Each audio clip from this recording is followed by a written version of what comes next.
From the High Definition Production Center of Troy University's Broadcast and Digital Network at Troy, Alabama's International University, this is Troy TrojanVision News. Hello and welcome to Troy TrojanVision News for January 25th, 2017. I'm Sarah Singletary. And I'm Samantha Charles. Thank you for joining us this evening. Troy University Student Government Association had its second meeting of the semester last night. However, that meeting had a little less representation than usual. Kyle Shook tells us what the SGA is doing to fix that. 37 for 7. That's how many students are applying for the number of available Senate seats in the Troy Student Government Association open vacancy election. Director of Elections Kingston Hall is hoping for more diversity in the Senate after the elections. Just that it'll bring more people that are different race and different ethnics and everything, and just make us aware of different cultures and what is out there.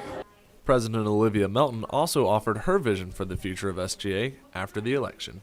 I hope that they bring in a lot of new, fresh ideas, new just viewpoints, because that's basically what we need. You know, at this point, we're in the middle of the year, so it'd be nice to get some fresh blood, per se, to really kind of mix up the pot. And so we're really excited to bring those in and hear what they have to say. SGA is looking to move the entire voting system out of the office and into the world of email. Students are encouraged to vote using the link sent to their Troy email addresses. Melton shares her thoughts on student participation in SGA, both in running and in voting. And I think that's just really encouraging to know that people really value being in SGA and that we take our job really seriously and that other students see that and we can actually be really productive from it. SGA hopes to have a completely email-based voting system in time for the executive elections in the fall. Kyle Shook, Troy TrojanVision News. The new senators elected in today's election will fill their seats in next Tuesday night's SGA meeting. Troy University students looking to expand their horizons can do so by actually traveling beyond the horizon to another nation. Students had a chance to learn about how at today's Study Abroad Fair this afternoon. Janae Jordan has the details. On Wednesday, Troy University hosted their Study Abroad Fair in the Trojan Center ballrooms. Students were given a chance to gain more information about studying abroad and learn about how they can continue to study their major while in another country. Well, today we're trying to inform students about their study abroad opportunities. So we're talking to them about our long-term study abroad, which is with our partner schools. We're talking about some of our really good summer programs that we have that are anything from 2 weeks to 4 weeks program that we have with our partner schools. And then we also are trying to inform them about our faculty-led study abroads that are coming up for the summer of 2017. From Spain to Japan, there are numerous places to travel and study abroad to gain experience while still in college. Students gain a tremendous life experience when studying abroad. They are able to experience other cultures, lifestyles, and traditional tendencies of other individuals, and as well as learn perspective and bring that perspective back, and hopefully it will allow you to not take for granted certain things, I would say, but mostly just to educate and globalize our students. If you are interested in studying abroad but you're not bilingual, it is okay. If you go to a long-term study abroad where you're going to be gone for a whole semester and take classes at one of our partner schools, all those classes are going to be in English. So you don't have to worry about knowing the language where you're going to study because the classes will be in English. And most of the countries where you can go and study abroad is really in places where they have a lot of people that speak English. A study abroad fair is hosted every semester. For more information, go to troy.edu under Study Abroad. Janae Jordan, Troy TrojanVision News. If you are unable to make it to today's fair but are interested in finding out about study abroad options, you can visit their office in Hawkins Hall, room 037.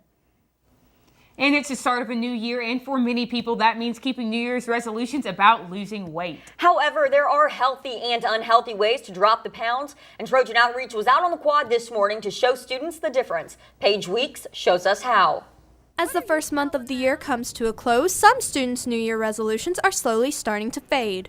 One on-campus organization took to the main quad on Wednesday afternoon to help students create healthy resolutions that they can actually keep. We really wanted to focus on a certain topic for each month, and we decided that January, with New Year's resolutions and things like that coming around, it would be a really good idea to focus on body image, diet fads, and things of that manner. The group also had a life-size Barbie cutout in order to demonstrate just how unrealistic the famous doll's body actually is. However, what some might not realize is that Barbie's famous boyfriend Ken also makes an impact. Well, I mean, like Barbie's got Ken, and Ken's just a jacked, large man, and not everyone's going to be like that. You're going to have a lot of range of sizes of people, and that's okay because everyone's great.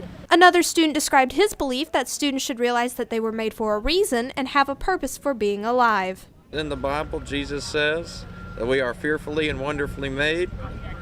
That's in the Old Testament and the New Testament. And I think every student should realize that they have a purpose for being alive. Each student had a chance to sign a pledge, and afterward they were encouraged to post a picture on Instagram, tagging Trojan Outreach and using the hashtag #ILoveMe. Paige Weeks, Troy, TrojanVision News. If you missed today's event, you can check out some of the tips Trojan Outreach shared on their Facebook page. You can find it at facebook.com/Trojan Outreach. Now, the latest in Trojan Sports on Troy TrojanVision News. Thank you for sticking around and welcome to the world of Trojan athletics. Troy went 1-1 last week in Arkansas after losing to the Trojans of Little Rock and taking the victory over the Red Wolves of Arkansas State. Up next for the Trojans are the Eagles of Georgia Southern. Over the past several games, Troy stretched its lead by as many as 20 points in a game, but lost that lead to less than 10. Head coach Chanda Rigby takes those stats and uses them to prepare for this week's game. This week at practice, I stood before the team the very first day of this week yesterday and said, I know I'm an offensive coach and I always talk about scoring fast, but this week we're only going to use the word defense. And we're settling down and really trying to sit down in our stance and play defense for 30 seconds and do that over and over again at practice and trying to get it right. Will their defense hold out? Find out tomorrow night at 6 p.m. in Trojan Arena or on ESPN3. The Troy softball team is gearing up for a new season, but in a different setting than last year. Last year, the Trojans hosted the Trojan Invite and the Troy Classic. Troy spent its first 10 games of the season at home.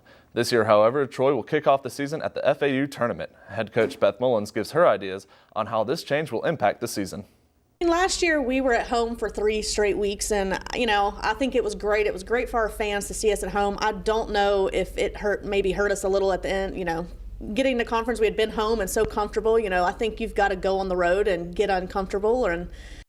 The Trojans will hit the diamond for the first time this year, February 10th at 12:30 p.m. in Boca Raton, Florida. They will face the Wildcats of Bethune-Cookman. The Trojans will be back in action, sprinting faster than a speeding bullet, leaping tall buildings in a single bound, and throwing massive objects with ease. The superhero-esque track and field team will compete in the Bob Pollock Invitational in Clemson, South Carolina on January 27th. The last time the Trojans competed was January 14th at the Vulcan Invitational in Birmingham. At that meet, sophomore Hakeem Montgomery took the gold in the 60-meter dash with a time of 6.66 seconds.